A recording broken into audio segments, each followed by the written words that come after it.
अच्छा जी, A sold goods on credit to B, यानी कि ए ने गुड्स जो हैं वो बी को क्रेडिट के ऊपर सेल किए हैं, ठीक है।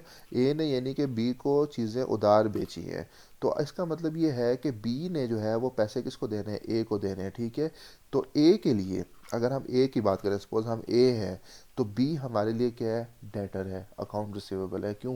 क्योंकि बी से हमने पैसे रिसीव करने हैं फ्यूचर में, उससे हमने पैसे लेने हैं, ठीक है। तो ये सिंपल डेफिनेशन है डेटर्स या अकाउंट रिसीवेबल की। जब कभी आप किसी को क्रेडिट के ऊपर कोई चीज़ बेचेंगे, तो जो शख्स है उस शख्स ने आपको फ्यूचर में पैसे देने हैं, तो वो आपका डेटर या अकाउंट रिसीवेबल है, क्योंकि उससे आपने पैसे रिसीव करने हैं। सिंपल एज दिस, ठीक है।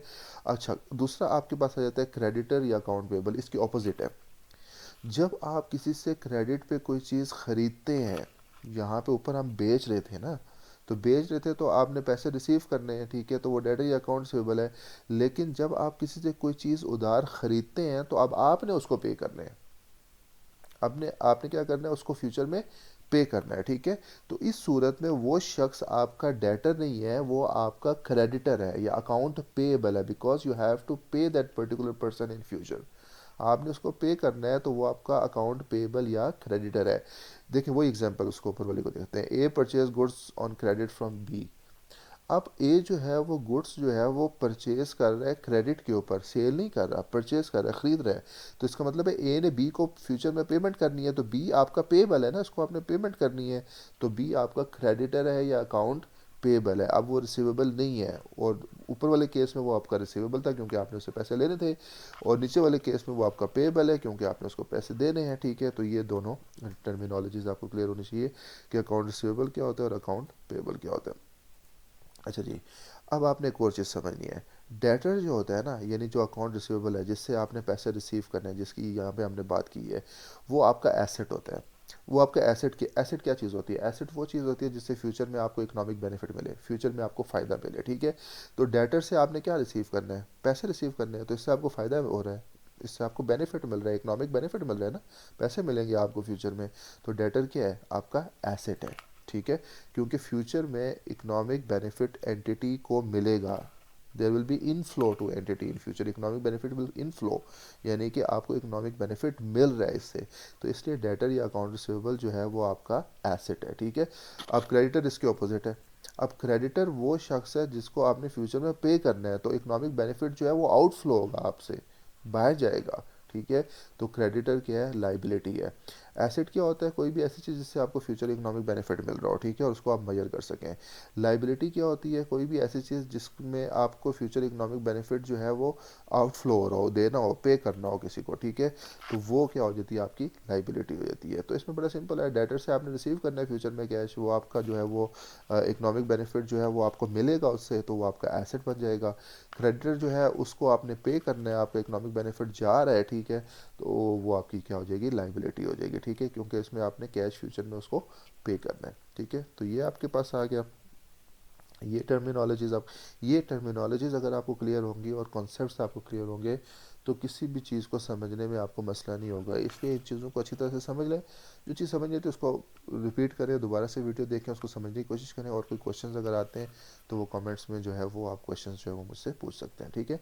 अब देखें, 2 स्लाइड्स आपकी हो चुकी हैं, ठीक है, टोटल 12 स्लाइड्स हैं। 12 स्लाइड्स करेंगे, वीक 2 आपका कवर हो जाएगा। और कोई भी इंशाल्लाह क्वेश्चन आएगा इस पर्टिकुलर वीक के जो लेक्चर्स हैं उसमें से, लेक्चर में से, तो इंशाल्लाह वो आप इजीली कर लेंगे, मुझे पूरा यकीन है, अगर आपने इनको अच्छी तरीके से कर लिया। नेक्स्ट चलते हैं।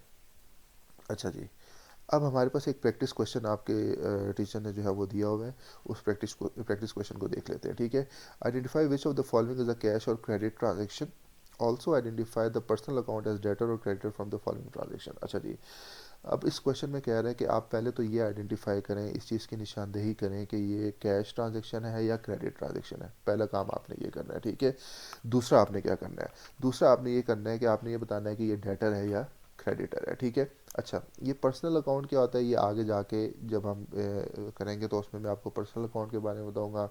रियल अकाउंट के बारे में बताऊंगा, नॉमिनल अकाउंट के बारे में बताऊंगा। लेकिन प्रेजेंटली आप सिंपल इस क्वेश्चन में जिस चीज़ के ऊपर फोकस कर रहे थे कि आप एक चीज़ ध्यान में रखें कि आप हर चीज़ को एक ही दफ़ा नहीं समझ सकते।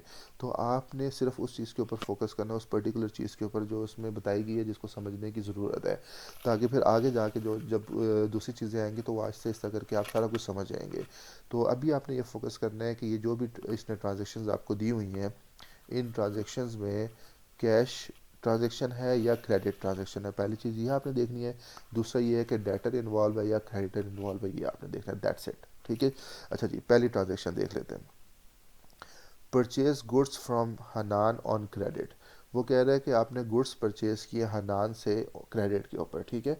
अच्छा, ये आप जहन में रखें कि अकाउंटिंग ट्रांजैक्शन जो है, ये सारी अकाउंटिंग ट्रांजैक्शन है, इसमें ऑलरेडी उसने हमें अमाउंट तो नहीं बताई, लेकिन आप अज्यूम करें कि अमाउंट इसमें शामिल है। अब यहाँ पे हमने क्योंकि इसको रिकॉर्ड तो नहीं करना है, इसलिए उसने अमाउंट आपको नहीं बताई हुई। तो आप ये अज्यूम कर लें कि सारी अकाउंटिंग ट्रांजेक्शन है। जब गुड्स परचेज कर रहे हैं हनान से क्रेडिट के ऊपर, तो दायर उसकी कोई ना कोई कीमत तो होगी।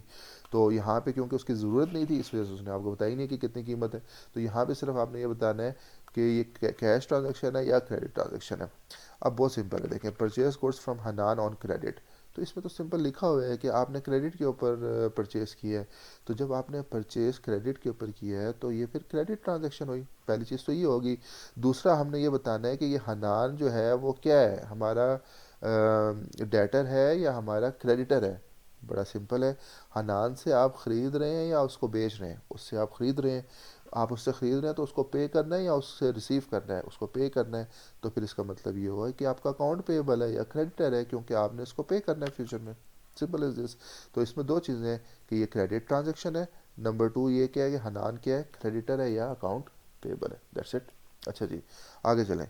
Paid cash to Maria on account. अच्छा जी, अब यहाँ पे आपने ये समझना है कि ऑन अकाउंट का मतलब ये नहीं है कि बैंक अकाउंट। ऑन अकाउंट इस्तेमाल होता है जब आपने किसी से कोई चीज़ क्रेडिट के ऊपर ख़रीदी होती है, ठीक है। जब आप किसी से कोई चीज़ क्रेडिट के ऊपर ख़रीदते हैं तो वो क्या होती है, ऑन अकाउंट होती है। यहाँ पे ऑन अकाउंट का मतलब बैंक अकाउंट नहीं है, ठीक है। वो नॉर्मली यहाँ पे जब बैंक अकाउंट की कोई ट्रांजेक्शन होगी तो वो थ्रू चेक आपको कहेगा। तो यहाँ पे जो ऑन अकाउंट का मतलब है वो ये है कि आपने मारिया से क्रेडिट के ऊपर कोई चीज़ खरीदी थी और अब आप उसको क्या पे कर रहे हैं, कैश पे कर रहे हैं, ठीक है। अच्छा जी, अब आप कैश पे कर रहे हैं ना, ठीक है। यहाँ पे आपका कैश पे हो रहा है, तो ये आपकी क्या है, कैश ट्रांजैक्शन है, नंबर वन। तो ये आगे क्रेडिट ट्रांजैक्शन तो नहीं है, कैश पे हो रहा है, ठीक है, तो कैश ट्रांजैक्शन है, ठीक है। नंबर टू ये है कि मारिया को आप कैश पे कर रहे हैं। मारिया को अगर आप कैश पे कर रहे हैं तो इसका मतलब है मारिया को आपने पे करना था, तभी आप पे कर रहे हैं ना। तो मारिया क्या था आपका, पेएबल था, अकाउंट पेएबल था, यानी मारिया को आपने पे करना था। अब आप उसको पे कर रहे हैं तो मारिया आपकी क्रेडिटर थी, ठीक है, तभी आपने उसको पे करना था ना। उससे क्रेडिट के ऊपर आपने चीज़ें खरीदी थी। ऑन अकाउंट का मतलब क्या, मैंने आपको बताया कि आपने मारिया से क्रेडिट के ऊपर चीज़ें खरीदी थी। तो जैसे ऊपर आपने हनान से क्रेडिट के ऊपर चीज़ें खरीदी थी, तो हनान आपका क्या था, अकाउंट पेबल था या क्रेडिटर था। इसी तरह मारिया से आपने खरीदी थी, चीज़ें खरीदी थी, पहले खरीदी थी, ठीक है। तो मारिया आपकी क्या है, क्रेडिटर है या अकाउंट पेबल है। और अब उसको क्या कर रहे हैं, आप कैश पे कर रहे हैं। तो मैं इसको इसलिए कह रहा हूँ कि ये कैश ट्रांजेक्शन है क्योंकि आप कैश पे हो रहा है, ठीक है। ऊपर वाली एंट्री में, अगर ऊपर वाली ट्रांजेक्शन में आप देखें तो कैश पे नहीं हो रहा था, उसमें क्रेडिट ट्रांजेक्शन थी, ठीक है, क्योंकि आप खरीद रहे थे। इस तरह जब मारिया से आप खरीद रहे थे वो क्रेडिट ट्रांजैक्शन थी, लेकिन अब आप उसको कैश पे कर रहे हैं। तो नंबर वन ये कैश ट्रांजैक्शन है, नंबर टू ये है कि मारिया जो है वो क्रेडिटर है या अकाउंट पेएबल है।